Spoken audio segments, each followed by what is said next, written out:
Good morning, students. Sairam. Now, today we shall proceed with the next part of our political science lesson number 5, India and other countries, part 4. In the first three parts, we have learnt about India's relations with neighboring countries like Pakistan, Sri Lanka, China, Bangladesh, Bhutan, Nepal, Maldives, and also with America, and how India had also cooperated with all its neighboring countries and also maintained a friendly relations with all of them.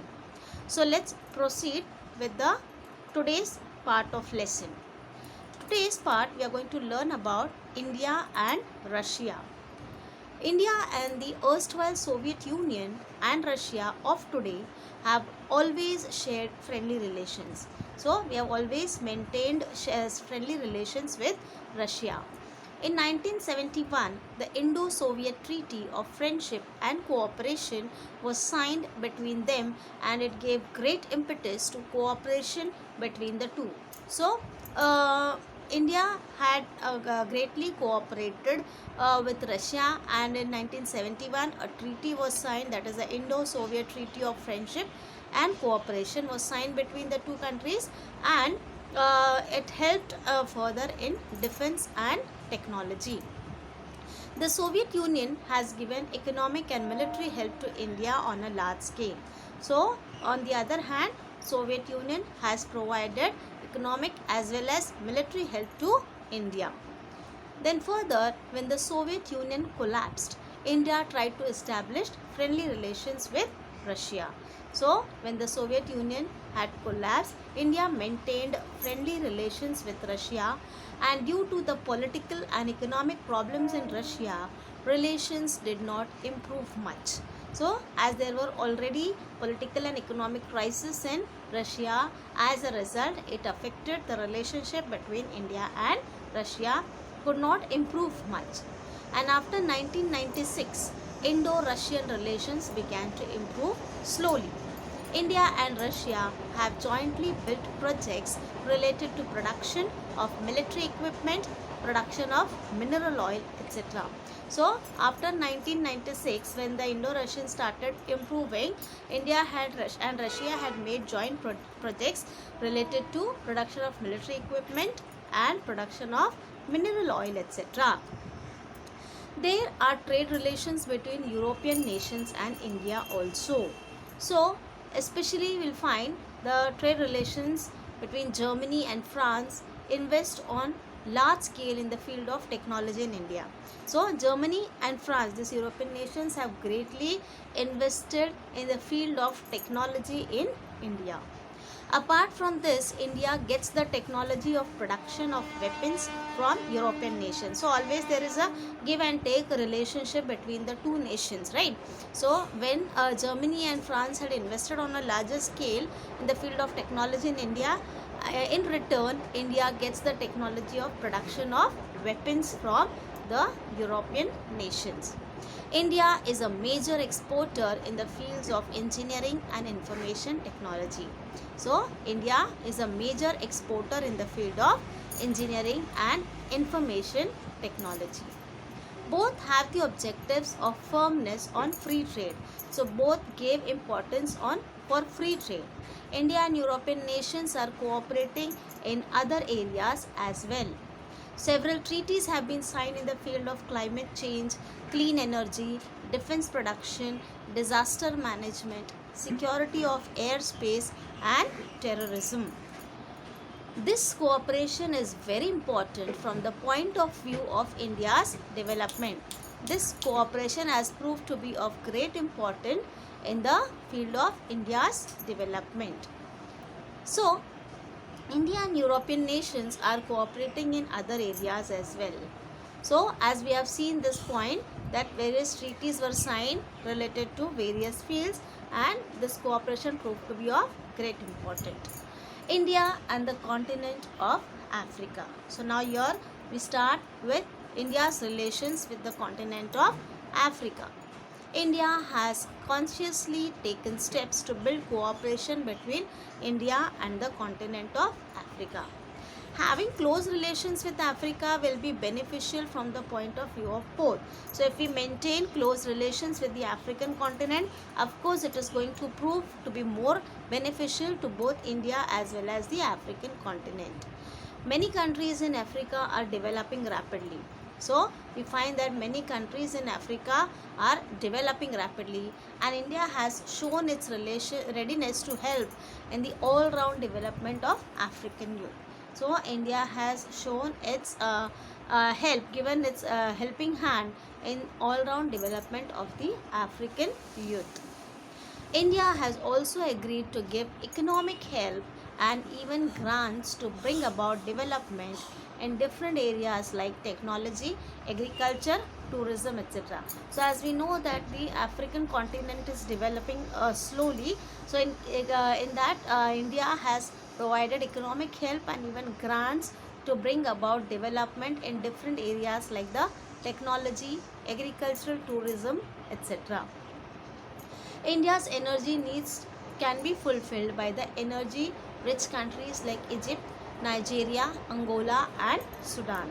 So in order to fulfill the energy needs of India, the countries like Egypt, Nigeria, Angola and Sudan have greatly contributed. So India has tried to make efforts to increase trade with Africa. The Summit Conference of India and Africa was held in 2015, and the representatives from all 54 African nations attended it.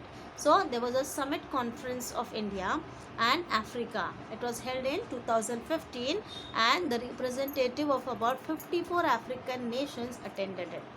In this conference, discussions were held on many global issues. So what was discussed in this summit conference? Global issues like climate change, terrorism, piracy, etc. Now further we shall proceed with India and the Indo-Pacific area. The Indo-Pacific area includes countries like Japan, Australia, New Zealand and the Southeast Asian nations. All of these have close trade relations with India. Many companies have also invested in India, and so treaties have been signed between India and Australia about social security, extra of criminals, then the mission against smuggling of drugs, terrorism and culture. So Japan cooperates with India in basic facilities, economic cooperation, information technology, atomic energy and railways. So if we see that Japan is technologically more developed, so it cooperates India by providing the basic needs, basic facilities like economic cooperation, also information technology, atomic energy and railways. Japan has agreed to extend cooperation and technological help to India in the development and security of coastal areas. Then Japan has agreed to extend cooperation and technological help, as we have seen, in the coastal areas, and joint naval exercises are carried out between the navies and coast guards of both the countries. Japan cooperates with India in basic facilities, economic cooperation, information technology, atomic energy and railways. Now the next we shall proceed with India and Southeast Asia. India has had very cordial relations with Southeast Asian nations like Indonesia, Malaysia, Singapore, Philippines, Thailand, Myanmar, Vietnam, Laos, Cambodia and Brunei. So these countries, after 1991, we find India changed its economic policy and adopted a free market economy. After that, the trade relations with Southeast Asian nations have grown.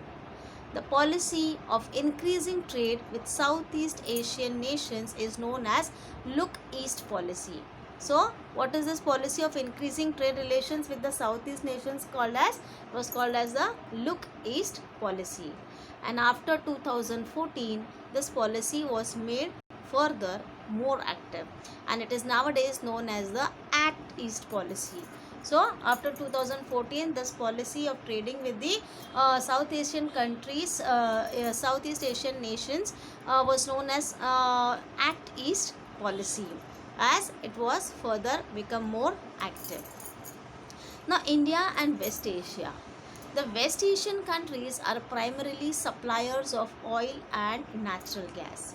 India has traditionally had relations with these countries.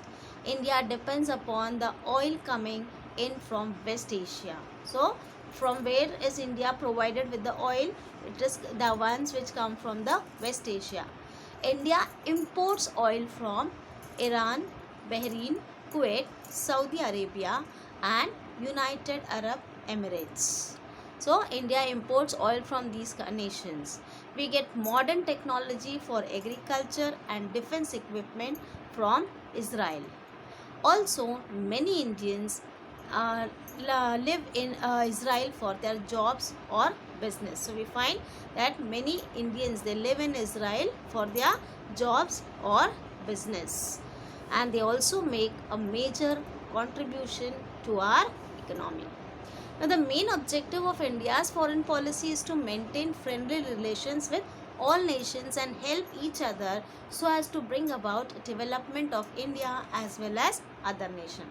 So, what is the main objective of maintaining good relations with the other nation? Was to help each other and also to bring about development amongst all the nations.